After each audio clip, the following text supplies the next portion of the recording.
Halo Sobat Bola Mania, kembali lagi di BRC Official.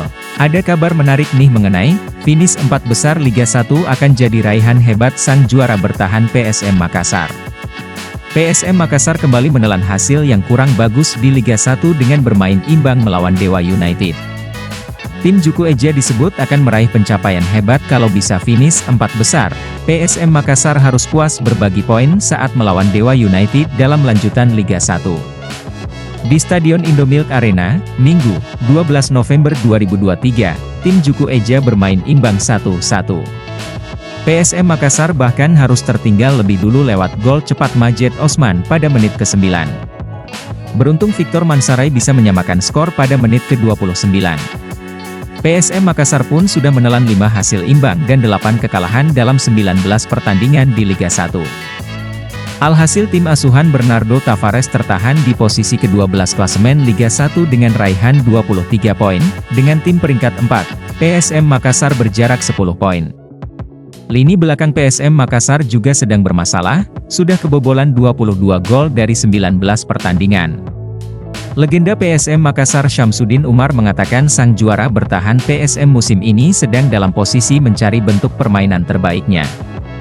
Ditambah ketatnya persaingan musim ini dan PSM ditinggal sejumlah pemainnya, PSM Makassar performanya dalam tren meningkat musim ini. Perlahan mulai menemukan ritme permainan terbaiknya, kata Syamsuddin Umar. Selasa, 14 November 2023, Syamsuddin Umar optimis PSM Makassar masih berpeluang besar finish di posisi 4 besar klasemen Liga 1 musim ini. Bahkan paling tidak masih ada harapan PSM untuk mempertahankan gelar juara Liga 1 musim ini. Sangat memungkinkan finish di 4 besar, Liga 1. Musim masih panjang dan pelatih, Bernardo Tavares, tahu apa yang harus dilakukan, paparnya.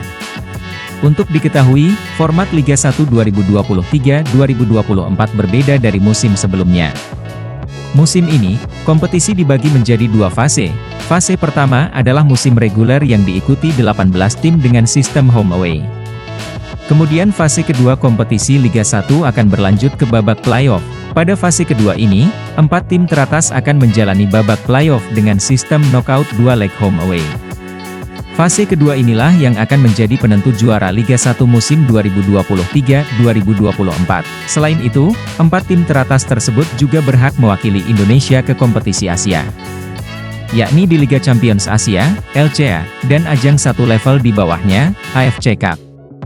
Nah itu dia Sobat Bola Mania untuk update kabar kali ini, bagaimana pendapat kalian Sobat? Tulis pendapat kalian di kolom komentar ya Sobat dan jangan lupa untuk like, comment, and subscribe.